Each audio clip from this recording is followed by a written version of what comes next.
English with Sunny.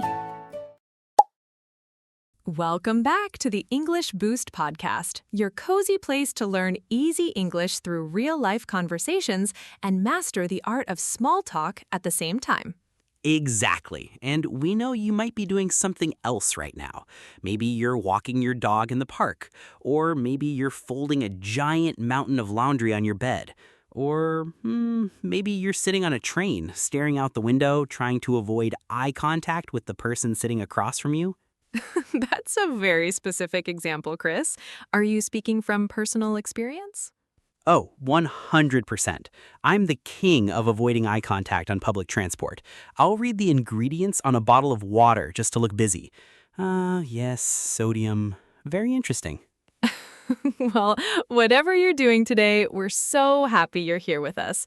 Just a quick reminder before we jump in, this is a podcast for intermediate English learners, so around the B1 and B2 levels.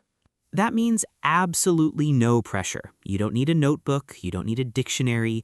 Just relax and let the English wash over you. And if we use a tricky word, don't panic. We have the Calm Word Tour at the end of the episode, where we review all the difficult vocabulary. Right, so today we're talking about something that makes a lot of people sweat, small talk. Oh, just hearing the phrase gives me anxiety. Small talk. Chatting about the weather, asking about someone's weekend. It sounds so easy, but it can feel so painful. It really can. But wait, Cris, I have to ask, you're usually so talkative. Are you actually bad at small talk? Sunny, let me tell you about my weekend. I was at a friend's barbecue. I was standing near the chips. Obviously, because the food table is the safest place at a party. That's a very good strategy. We call that the snack shield. Exactly. So a guy walks up to the table. I don't know him.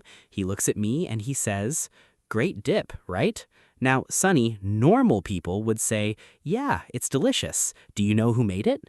Right, a normal, easy response. Keep the ball rolling. Oh, by the way, to keep the ball rolling means to keep the conversation going smoothly. But I didn't do that. I panicked. I looked at the dip, I looked at him, and I said, "Did you know that tomatoes share 20% of their DNA with bananas?" No, Cris, please tell me you didn't say that. I did, and there was this terrible, heavy silence. He just slowly picked up a chip, nodded at me, and backed away into the kitchen. I basically chased him away with weird fruit facts. Oh, that's amazing. But you know what? That right there is exactly why small talk feels so overwhelming. By the way, overwhelming means it feels like too much to handle. It makes you feel stressed. Very overwhelmed. I wanted to disappear into the bowl of dip. We put so much pressure on ourselves.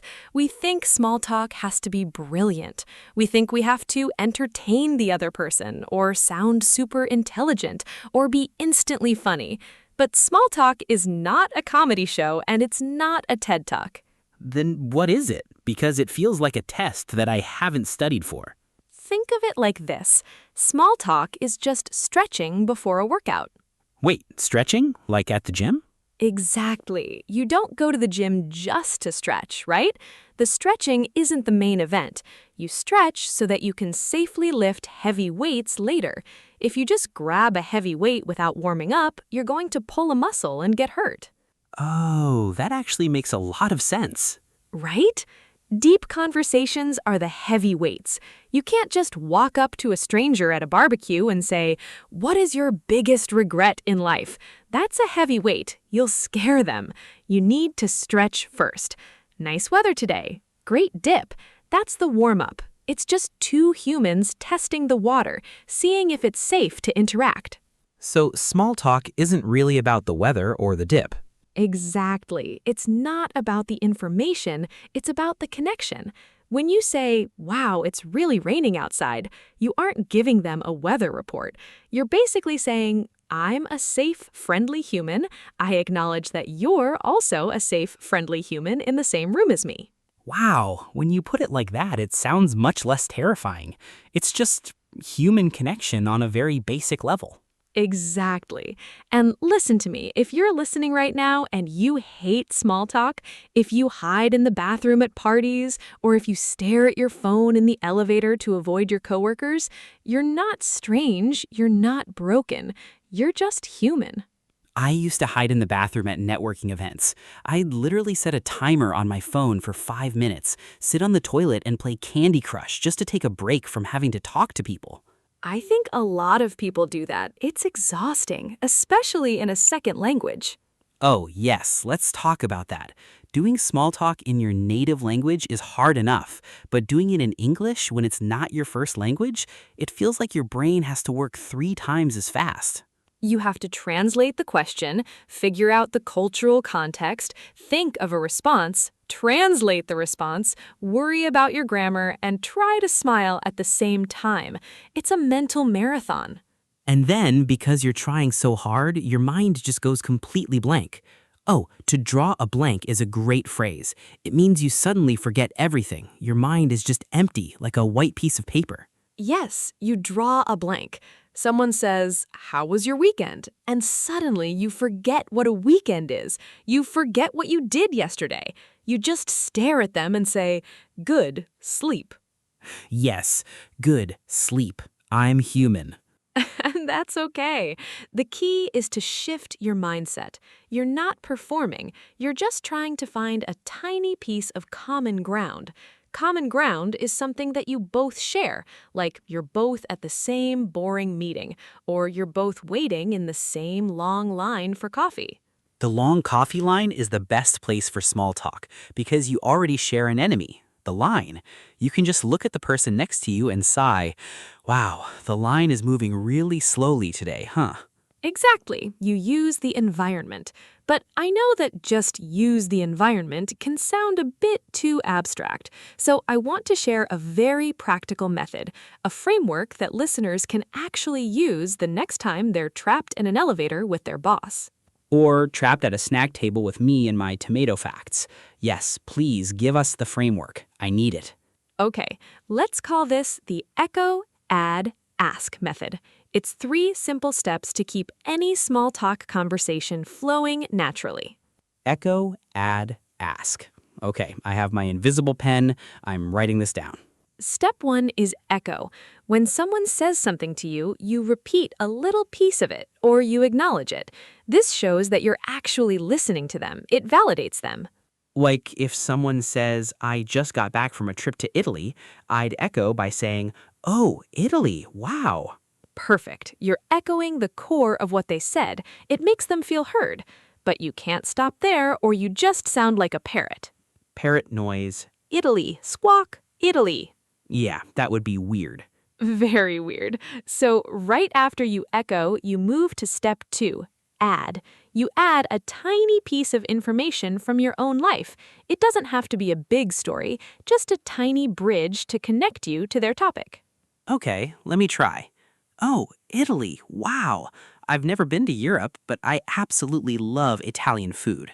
Exactly. You echoed Italy and you added, I love Italian food. You're giving them a little piece of yourself. You're opening the door. Okay, this feels natural. What's the last step? Step 3 is ask. You throw the ball back to them with an open-ended question. Oh, let's explain that. An open-ended question is a question that can't be answered with just yes or no. It requires a longer answer.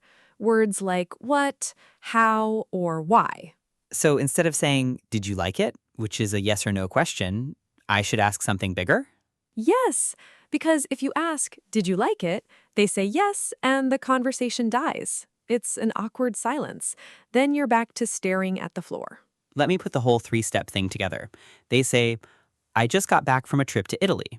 I say, oh, Italy, wow. Echo, I've never been to Europe, but I love Italian food. Add, what was the best thing you ate while you were there? Ask.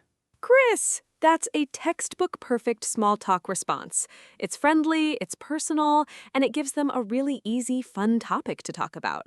People love talking about food.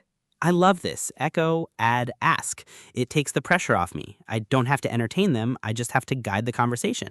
Exactly. It's like playing tennis. You catch the ball, you look at it for a second, and you gently hit it back over the net. But wait, Sunny, what happens if I keep asking questions? Is there a danger of asking too many questions? Yes, actually, that's a very good point. If you only ask questions without the add step, it feels like an interrogation. An interrogation, like when the police put a bright light in your face and ask where you were on the night of the crime. Right. If you go, where did you go? Italy. Who did you go with? My sister. How long were you there? 10 days. What hotel did you stay at? It gets creepy. Show me your passport, give me your fingerprints. Exactly. That's why the add step is the magic glue. By sharing a little bit about yourself, you keep the conversation balanced. You keep the vibe relaxed.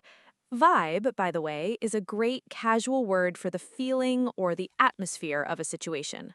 Okay, I'm feeling confident. I think we need to test this. I challenge you to a rapid fire game right now. Oh boy. Okay, I'm ready. Scenario 1. We're in the office break room waiting for the microwave. I look at you and sigh heavily. Man, I'm so tired today. I barely slept. Go. Being tired is the worst. I actually had too much coffee yesterday afternoon and couldn't fall asleep until 2 a.m. Are you working on a big project right now, or did you just have a busy weekend? Boom, that was smooth. Okay, scenario 2. We're at a mutual friend's wedding. We're sitting at the same table, but we don't know each other. I turn to you and say, "The flowers look really nice, don't they?" Oh, that's a classic. Okay. Echo, they really are gorgeous.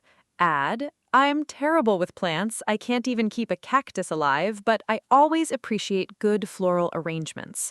How do you know the bride and the groom? Sunny, you're a machine. That was beautiful. Notice how she took a boring comment about flowers and turned it into an interesting question about how we know the couple. It really works. It's just a formula. Once you practice it a few times, it becomes automatic. You don't even have to think about it. I'm definitely going to use this. No more tomato facts for me. Well, maybe save the tomato facts for when you're already good friends with someone. True, that's heavy weightlifting. All right, before we wrap up today's topic, it's time to slow things down. Let's take a deep breath and review the vocabulary we used today. Welcome to the Calm Word Tour. We are going to review 8 useful expressions from today's episode. Let's start with the big one, small talk. This is light, casual conversation about unimportant things, usually with people you don't know very well. For example, "I'm terrible at small talk. I never know what to say about the weather." Or, "We made some polite small talk before the meeting started." You can repeat small talk. Slowly, small talk. Our second phrase is to draw a blank. This means to suddenly forget something or to be unable to think of an answer. Your mind becomes empty.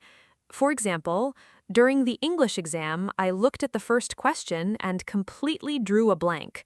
Or, I tried to remember his name, but I drew a blank. You can repeat, draw a blank. Slowly, draw a blank. Number 3 is overwhelming. This means something is so difficult or so intense that you feel you cannot handle it. It's too much. For example, moving to a new country and learning a new language can be very overwhelming. Or, the noise in the busy restaurant was a bit overwhelming. You can repeat, overwhelming. Slowly, overwhelming. Phrase number 4 is to keep the ball rolling. This is a great idiom. It means to maintain the momentum of an activity or to keep a conversation going without stopping. For example, she asked me a question about my hobbies to keep the ball rolling. Or, we had a great first meeting, now we need to keep the ball rolling. You can repeat, to keep the ball rolling. Slowly, to keep the ball rolling. Number 5 is an open-ended question. This is a question that requires more than just a yes or no answer. It encourages the other person to talk more. For example, "What did you do today?" is an open-ended question. Or, if you want a good conversation, try to ask open-ended questions. You can repeat, open-ended question. Slowly, open-ended question. Number 6 is interrogation. This is when someone asks you a lot of intense questions in a very strict way, like a police officer. For example, my mother's questions about my new boyfriend felt like an interrogation. Or, I just wanted a friendly chat, but it turned into an interrogation. You can repeat interrogation. Slowly, interrogation. Number 7 is vibe. This is a very common casual word. It means the feeling, the atmosphere, or the mood of a place or a person. For example, that coffee shop has a really relaxed vibe. Or, I liked him, he had a very good vibe. You can repeat vibe. Slowly, vibe. And finally, number 8, common ground. This refers to shared interests, beliefs, or experiences between two people. For example, even though we are from different countries, we found common ground in our love of music. Or, it's hard to talk to someone when you have no common ground. You can repeat common ground. Slowly, common ground. Ah, my brain feels so much bigger now. You did a great job, listeners. Now, before we say goodbye today, we have a small challenge for you, a little homework. Don't worry, we're not going to grade you. Your challenge this week is to use the echo, add, ask method just one time. Try it with the cashier at the grocery store, a barista at the coffee shop, or a colleague you don't know very well. Just one time. See how it changes the rhythm of the conversation. And we want to hear from you. Go down into the comments below and write a sentence using one of our vocabulary words from today. Tell us a story about a time you drew a blank or a place with a great vibe. And hey, if you enjoyed spending this time with us, please take a second to like this episode, subscribe to the channel, and share it with a friend who might also be afraid of small talk. Thank you so much for letting us be a part of your day, whether you're folding that laundry or walking that dog. This is Sunny. And this is Cris, and you've been listening to the English Boost podcast. Bye! Your progress doesn't end here. To keep practicing your English skills, click on the next video or explore the other ones we've picked out for you.